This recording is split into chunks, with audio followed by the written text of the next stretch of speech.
Que el Señor les bendiga, queridos hermanos y amigos que nos siguen a través de estas emisiones. Hoy es un día especial, Jueves Santo. Se recuerda la última cena de Jesús con sus discípulos. Tal vez nos podemos preguntar qué sucedió durante la cena. ¿Cuáles fueron las cosas que pasaron durante ese tiempo que el Señor estuvo con sus discípulos? Hay muchos temas importantes que se dieron durante este encuentro de Jesús con sus discípulos. Trataremos de ver las cosas más importantes que realmente son dignas de resaltar. El motivo del encuentro era la celebración de la Pascua, que recordaba la liberación de la esclavitud en Egipto. Por este motivo Jesús envía a 2 de sus discípulos para poder ir al lugar que Él ya había dispuesto para preparar la cena. Dice la palabra que cuando llegó la hora, y esto lo encontramos bien en la Biblia, muy claro, se sentó a la mesa con los 12 discípulos y les dijo: «¿Cuánto he deseado comer con vosotros esta Pascua antes que padezca? Porque os digo que no la comeré más hasta que se cumpla en el reino de Dios». Qué deseo tenía el Señor de estar esa última reunión con los suyos, con sus discípulos, y anunciarles que esa era la última vez que estaba con ellos aquí en la tierra hasta que realmente pudiera cumplirse en el reino de Dios. Cuando comenzamos a observar el desarrollo de este encuentro, de esta cena, en primera instancia se evidencia algo muy importante que a veces no lo tenemos en el contexto de la cena del Señor. Y me refiero a la enseñanza de Jesús sobre la humildad. Dice el Evangelio de Juan en el capítulo 13 que después que se habían sentado a la mesa, que habían comenzado, Jesús se levantó de la cena y se quitó su manto y tomando una toalla la ciñó, luego puso agua en un lebrillo y comenzó a lavar los pies de los discípulos y a enjugarlos con la toalla con que estaba ceñido.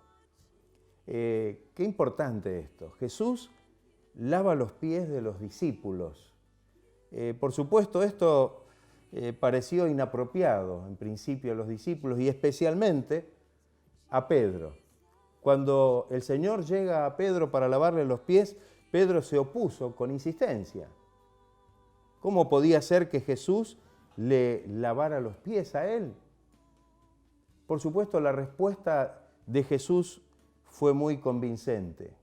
Jesús le dijo: «Si no te lavare, no tendrás parte conmigo».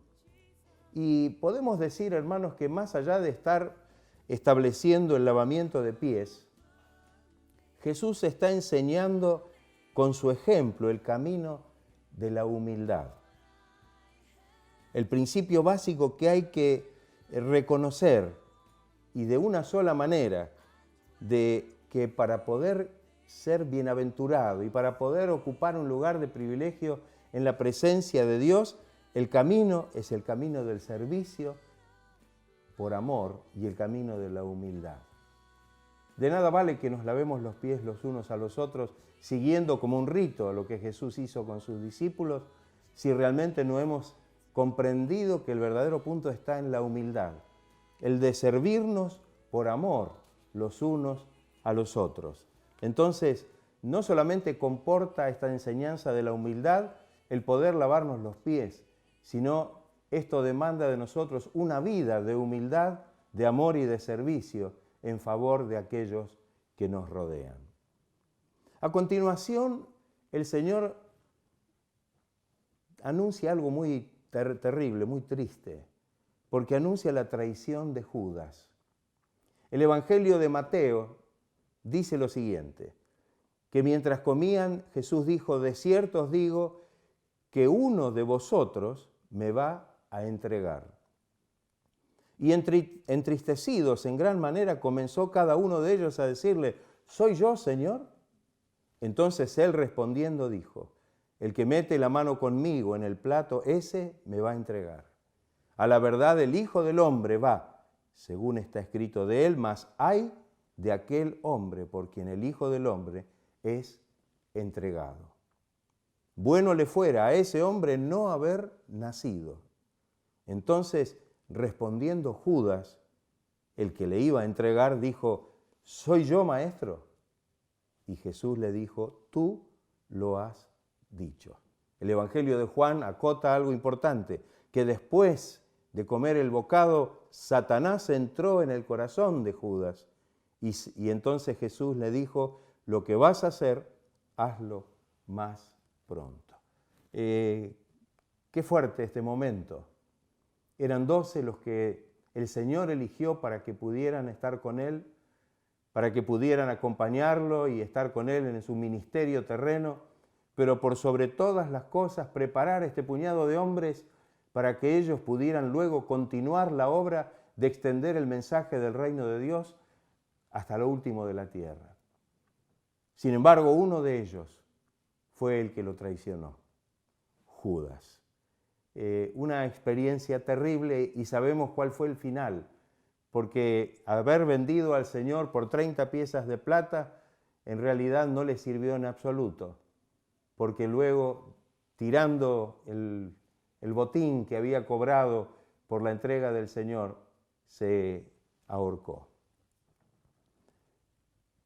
La reunión sigue transcurriendo y aquí el Señor les habla de algo que también llama la atención y que a veces tampoco lo relacionamos el hecho con este contexto de la cena del Señor. Jesús les da un nuevo mandamiento. Pocos reparan en este anuncio. Jesús le dice a los discípulos, un nuevo mandamiento os doy, que os améis los unos a los otros como yo os he amado, que también os améis unos a otros. En esto conocerán todos que sois mis discípulos si tuviereis amor los unos con los otros. ¿En qué consiste este nuevo mandamiento? Porque en realidad la ley dice claramente, amarás a tu prójimo. Sin embargo, lo que el Señor está diciendo difiere en algo tan importante. Es evidente que la ley dice que amarás a tu prójimo como a ti mismo, pero el Señor está renovando el mandamiento del amor mutuo, el amor entre nosotros, diciendo algo que es muy diferente. Ya no amarnos, amar a los demás o amarnos entre nosotros como nos amamos a nosotros mismos, sino como el Señor, como Jesús, nos amó a nosotros. Y allí hay una gran diferencia, porque en realidad necesitamos de ese amor para amar a otro como el Señor nos amó. Esto infiere el hecho de que el Señor debe derramar su amor en nuestros corazones para que podamos practicar este mandamiento que es nuevo, en el nuevo pacto que el Señor está ahora realmente sellando. Es necesario que podamos ser llenos del amor de Dios para cumplir este mandamiento y de esta manera poder amar a los demás, poder amarnos unos a otros como Jesús nos amó a nosotros. La reunión, el encuentro sigue adelante y Jesús hace otro anuncio, que también es un anuncio difícil. Jesús va a anunciar la negación de Pedro. En el contexto de lo que el Señor les decía en relación con su muerte, Jesús les estaba hablando a ellos en relación con lo que iba a venir inmediatamente. A donde yo voy, ustedes ahora no pueden venir. Entonces Pedro dice, Señor, ¿a dónde vas? Jesús le respondió, a donde yo voy, no me puedes seguir ahora, más me seguirás después. Le dijo Pedro, Señor, ¿por qué no te puedo seguir ahora? Sabemos que Pedro tenía una personalidad impulsiva y no podía comprender el por qué no podrían seguir al Señor como lo habían seguido durante 3 años. El Señor ahora estaba hablando de que Él iba a enfrentar la cruz, iba a ser crucificado, iba a ser muerto. Evidentemente en eso no lo iban a seguir ahora, sí lo iban a seguir después, porque muchos de ellos fueron mártires por el mensaje del Evangelio. pero Pedro le costaba entender. Entonces Pedro le dijo, Señor, ¿por qué no te puedo seguir ahora? Mi vida pondré por ti. Y Jesús le responde, ¿tu vida pondrás por mí? Le responde con una pregunta. De cierto, te digo, no cantará el gallo sin que me hayas negado 3 veces. Qué terrible verdad. Pedro habrá quedado pensando, posiblemente esta palabra lo habrá dejado conmovido a Pedro y habrá dicho, no, esto yo no lo voy a hacer jamás, esto no va a pasar nunca. Sin embargo, tiempo después, muy pocas horas después, Pedro había negado al Señor. Y cuando negó al Señor las 3 veces, escucha que canta el gallo y recuerda las palabras de Jesús. Dice que Pedro se fue amargamente, estaba con un corazón angustiado, la amargura llegó sobre su corazón. Y sabemos que el Señor después toma su tiempo, después de resucitado, para poder restaurar su vida después de lo que había acontecido. El próximo tema al cual me voy a referir es el punto central. La importancia central de esta cena es la institución de la Cena del Señor. El significado de la misma señala el sacrificio de Cristo y su muerte expiatoria a nuestro favor. Su cuerpo quebrantado como la ofrenda aceptable e irrepetible es la ofrenda que Dios aceptó y de una vez y para siempre, y el derramamiento de su sangre preciosa, que fue el precio que Él pagó para nuestra redención. El apóstol Pablo enseña a la iglesia y explica justamente este tema de una manera muy hermosa. Cuando Pablo le escribe a los Corintios, en su primera carta, en el capítulo 11, dice, porque yo recibí del Señor lo que también os he enseñado, que el Señor Jesús, la noche que fue entregado, tomó pan, y habiendo dado gracias, lo partió y dijo, tomad, comed, esto es mi cuerpo, que por vosotros es partido. Haced esto en memoria de mí. Asimismo tomó también la copa, después de haber cenado, diciendo, esta copa es el nuevo pacto en mi sangre. Haced esto todas las veces que la bebiereis en memoria de mí. Así pues, todas las veces que comiereis este pan y bebiereis esta copa, la muerte del Señor anunciáis hasta que Él venga. Esto era lo más importante. Estaba el Señor instituyendo algo que se debía practicar y que se debía recordar hasta que el Señor venga al final de los tiempos. Y esto es lo que realmente tenía que quedar en ellos grabado. Ese pan que era partido representaba el cuerpo quebrantado y molido de Jesús allí sobre la cruz. El jugo de la vid, el vino, representaba la sangre de Cristo derramada para la remisión de los pecados. Qué importante. Y todo esto en realidad era una ordenanza, un mandamiento que el Señor dejaba para que nosotros, o aún hoy, lo sigamos respetando y celebrando hasta el día que el Señor venga. Es para no olvidarnos, para hacer memoria de cuál ha sido el precio que el Señor pagó para comprar nuestra salvación. Qué maravilloso que podamos tener este concepto claro, que podamos cada vez que tenemos la oportunidad y el privilegio de participar de esos emblemas santos, tanto del pan como del jugo de la vid, que representan el cuerpo y la sangre de Jesús, podamos hacer memoria de esa obra maravillosa, redentora, expiatoria, que el Señor hizo allí sobre la cruz. Algo que sigue a este momento de la celebración es que Jesús les promete enviar al Espíritu Santo. Está en el contexto de esta cena. Estando en el contexto de este momento tan especial, tan sagrado, el Señor les hace la promesa y les dice que no los va a dejar huérfanos, que no los va a dejar solos. En el Evangelio de Juan hay un hermoso texto que dice, si me amáis, guardad mis mandamientos. El Señor les habla con ternura, con amor. Y yo rogaré al Padre y os dará otro consolador para que esté con vosotros para siempre. El Espíritu de verdad, al cual el mundo no puede recibir porque no le ve ni le conoce, mas vosotros le conocéis porque mora con vosotros y estará en vosotros. Os he dicho estas cosas estando con ustedes, mas el Consolador, el Espíritu Santo, a quien el Padre enviará en mi nombre, Él os enseñará todas las cosas y os recordará todo lo que yo os he dicho. Qué maravilloso. En este contexto donde el Señor está prácticamente despidiéndose de sus discípulos, diciéndoles que ahora tenía que dejarlos, les dice, no los voy a dejar solos. Les voy a enviar al Espíritu Santo, les voy a enviar al Consolador.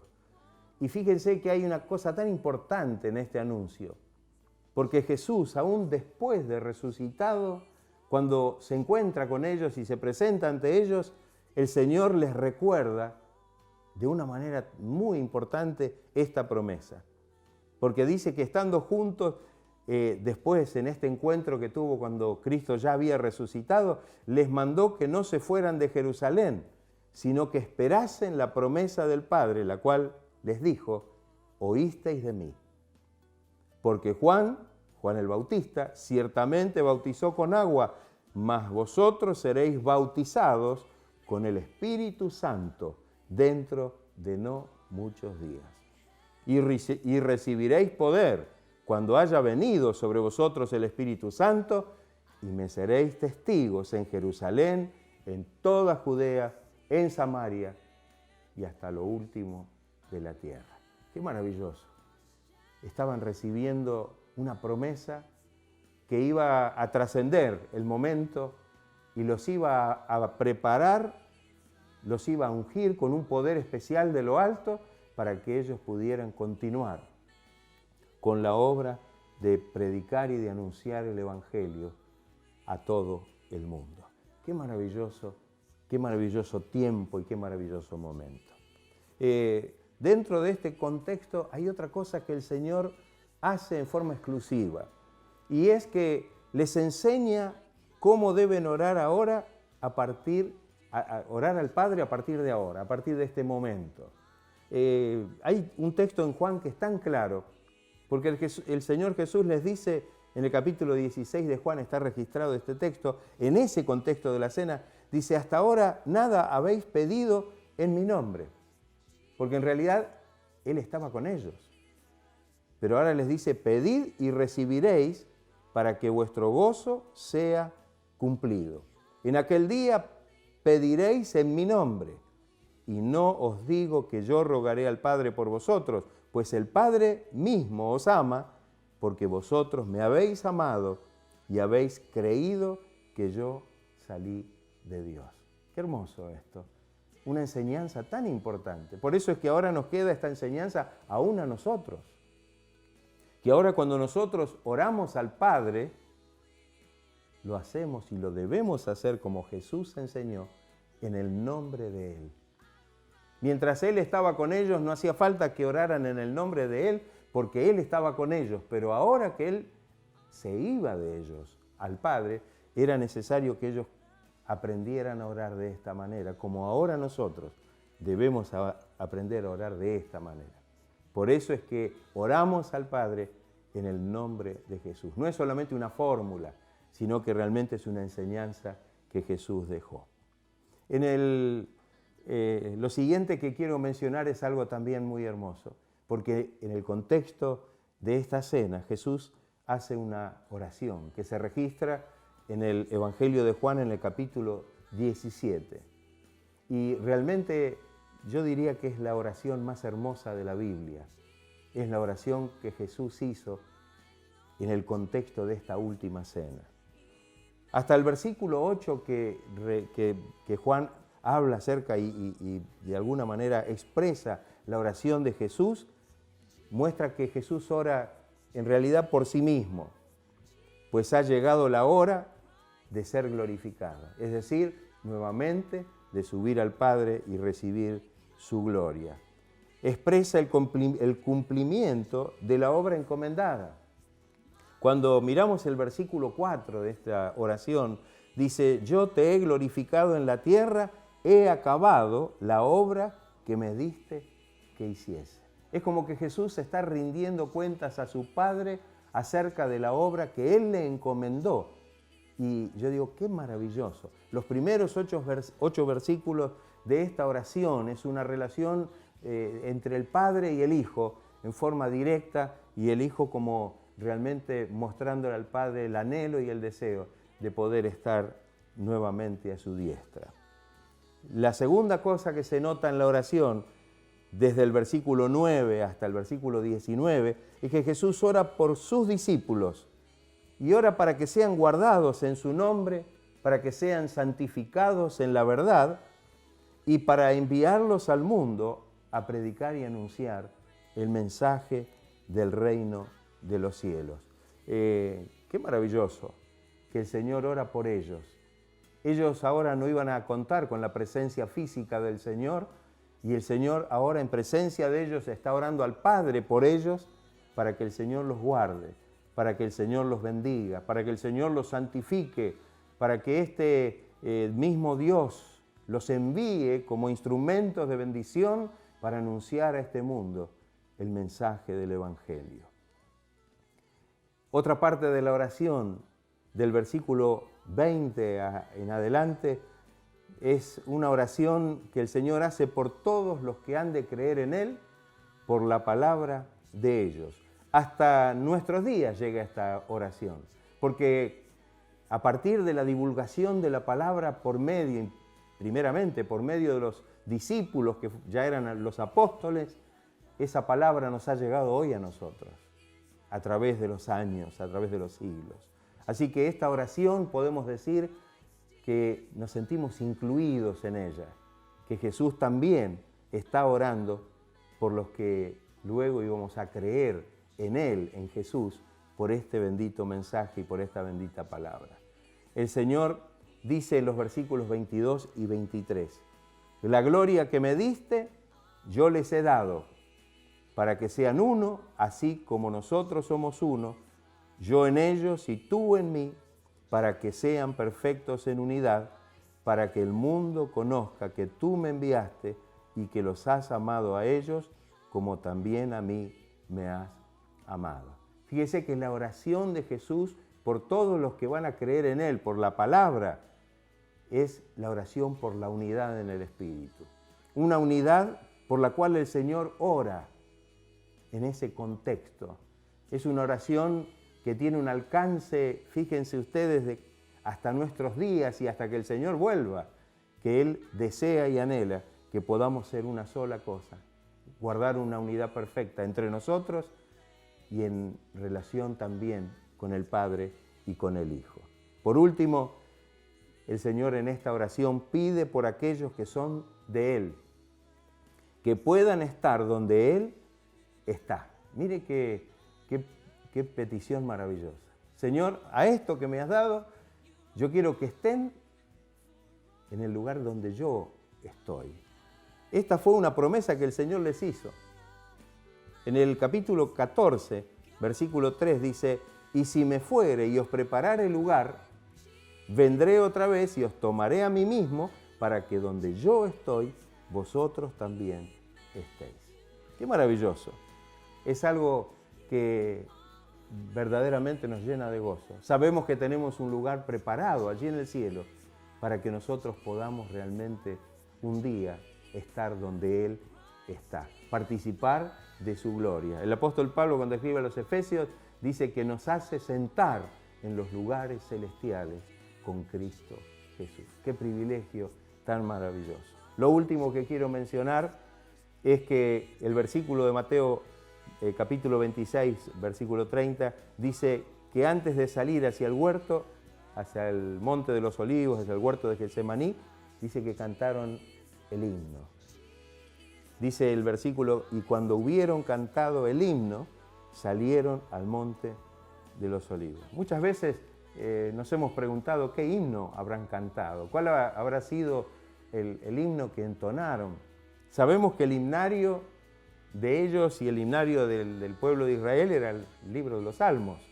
Y indagando un poco, encontré que realmente ellos cantaban en la celebración de la Pascua el Jalel, que son los salmos del 113 hasta el 118, llamados así porque comenzaba con la palabra Jalel, aleluya. Yo digo, qué maravilloso. Según la tradición judía, después de beber la segunda copa se cantaba la primera parte de este himno, y eran los salmos 113 y 114, y seguramente eso se había respetado y se había hecho durante la cena. Y después de beber la cuarta copa se cantaba la segunda parte del Jalel, que eran los salmos 115 al 118, para así terminar la comida. Sabemos que después de este himno, después de esta alabanza donde se glorifica al Señor, donde se le da gloria al Señor, donde realmente se alaba la grandeza de Dios, Jesús tenía que salir y tenía que ir a enfrentar la cruz. Que el Señor nos ayude para que en el contexto de lo que hemos hablado podamos comprender realmente qué importante fue esa última cena. No fue solamente que compartieron un pedazo de pan y compartieron tal vez una copa de jugo de la vid, sino que realmente hubo tantas cosas que mencionamos que nos han quedado a nosotros hoy como enseñanza para nuestra relación con Él y para nuestra vida cristiana y para nuestra esperanza. Dice la palabra que cuando estamos participando de la Santa Cena, recordando justamente esta cena, esta última cena, no solamente miramos hacia atrás al recordar la obra de Cristo, sino también miramos hacia adelante, esperando su pronta venida. Que el Señor nos ayude, que podamos realmente disfrutar este tiempo con el Señor y saber que esto es parte de nuestra fe y esto es algo que realmente llena nuestros corazones. Hermanos, que el Señor los bendiga ricamente. Vamos a hacer una oración y si hay quienes están necesitando, teniendo alguna necesidad espiritual, física o material, que el Señor pueda estar obrando con su gracia y con su gran misericordia. Señor, gracias por este momento, este tiempo de compartir tu palabra y de descubrir tantas cosas hermosas a través de ella. Pedimos, Señor, que nos ayudes a retenerlas en nuestro corazón, porque muchas de ellas son enseñanzas que tienen que ver con nuestra vida hoy. Señor, ayúdanos, Señor, para que podamos identificarnos con esta fe maravillosa. Bendice a todos aquellos que están padeciendo, que están teniendo una necesidad, sea física, sea espiritual o sea material. Señor, tú eres poderoso para suplir toda necesidad. Obra con poder. En el nombre de Jesucristo lo pedimos y para gloria de su nombre. Amén. Que el Señor los bendiga ricamente. Mañana nos estaremos encontrando para poder también recordar en el Viernes Santo la crucifixión de Cristo y vamos a estar hablando acerca de este tema tan importante para nosotros. Que el Señor los bendiga ricamente. También les digo que el día domingo vamos a tener una emisión especial con una reunión con el motivo de la resurrección de Jesucristo, que va a ser muy hermosa y que vamos a poder compartir juntos esta hermosa bendición. Por supuesto, cada noche, 22 horas, estaremos escuchando la reflexión al terminar una jornada. Que el Señor los bendiga ricamente.